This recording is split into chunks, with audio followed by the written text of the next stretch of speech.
फिलहाल गर्मियों का सीज़न चालू है, तो गर्मियों के सीज़न में क्या होता है, चींटियाँ और मक्खी जो है वो बहुत ज़्यादा आते हैं हमारे घर पे और रहते भी हैं। और ये क्या करते हैं, हमको काटते हैं। और ये जो लाल चींटी रहती है ना, तो ये बहुत ज़्यादा परेशान करती है, क्योंकि ये जैसे ही काट ले वैसे ही बहुत जम से मतलब क्या होता है, एक थोड़ा सा फोड़ा जैसा आ जाता है। तो ये इतनी डेंजर रहती है, ये जो लाल चींटी रहती है वो अगर ये बच्चों को काट देना तो बिल्कुल वहाँ उस जगहों पे एकदम लाल लाल हो जाता है। देखिए इस तरह से ददोड़ा जैसे हो जाता है।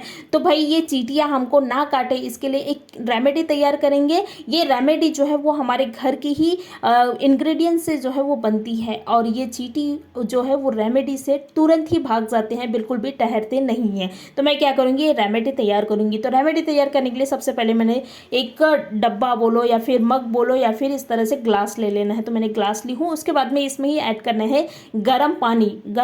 पानी जो है वो थोड़ा ज़्यादा गर्म होना चाहिए। उसके बाद में हम लोग ऐड करेंगे इसमें ही कपूर। कपूर की जो स्मेल रहती है वो चींटियों को बिल्कुल भी पसंद नहीं रहती। तो मैंने क्या की हूँ, ये कपूर को ऐड कर लेना है और इनको ना अच्छी तरह से बारीक बारीक कूट के ऐड करना है। आप चाहे तो हाथ की सहायता से भी इनको अच्छी तरह से बारीक बारीक जो है वो कर सकते हैं। तो मैंने क्या की हूँ, इनको अच्छी तरह से बारीक बारीक कर ली हूँ, देखिए इस तरह से। उसके बाद में इसमें ही ऐड करना है डेटॉल। आपके पास में डेटॉल है तो आप डेटॉल यूज़ करें, नहीं है तो आप इस तरह से डेटॉल का जो हैंड वॉश रहता है ना, तो वो भी इस्तेमाल कर सकते हैं। तो वो डालें कम से कम 1 टेबल स्पून के करीब। उसके बाद में इसमें ही डालना है विनेगर। विनेगर की जो स्मेल रहती है वो काफ़ी स्ट्रॉन्ग स्मेल रहती है, तो ये विनेगर डालना है। तो आप देख रहे हैं कि मेरी जो रेमेडी है वो बन गई है। उसके बाद में क्या करेंगे, इन सब को अच्छी तरह से मैं घोल लूँगी। आप अगर आपके घर पे बहुत ज़्यादा चींटियाँ हैं तो आप क्या कर सकते हैं, इसमें थोड़ा सा ना आपके घर पे है तो डालिए, नहीं तो ज़रूरत नहीं है। बोरिक एसिड जो रहता है ना, जैसे कैरम बोर्ड वगैरह खेलते हैं तो वहाँ पर वो पाउडर छिड़कते हैं, तो उसको बोरिक एसिड बोलते हैं। तो वो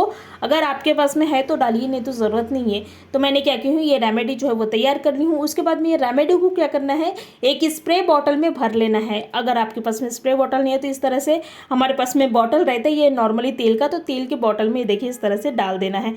तो मैंने क्या करी हूँ, डाल दी हूँ। आप चाहे तो ये जो रेमेडी है उसको रोज़ आप पोछा लगाते हैं ना, तो वहाँ मतलब पोछे में भी, पोछे वाली जो पानी रहती है वहाँ पर भी थोड़ा सा ऐड कर सकते हैं। तो उससे क्या होगी, मक्खी बिल्कुल भी नहीं आएगी। तो मैंने क्या की हूँ, ये इस तरह से हमारे पास में जो बॉटल है स्प्रे बॉटल, तो मैं स्प्रे बॉटल में डाल दी हूँ। उसके बाद में ये स्प्रे से बॉटल से स्प्रे उन जगहों में करना है जहाँ आपको लगता है कि चींटियाँ बहुत ज़्यादा है। जैसे कि गैस के आजू बाजू में ना चींटियाँ बहुत ज़्यादा रहती है, क्योंकि यहाँ पर खाने पीने की चीज़ें रहती है। तो जहाँ खाने पीने की चीज़ें रहती है वहाँ तो भाई चींटियाँ कंपलसरी आना ही है। तो यहाँ पर क्या करें, छिड़क दे। अगर चींटियाँ है तो भी छिड़के, और नहीं है तो भी छिड़के। क्या होता है, चींटियाँ आने के चांसेस जो है वो ज़्यादा ही रहते हैं। उसके बाद में सिंक के नीचे छिड़के।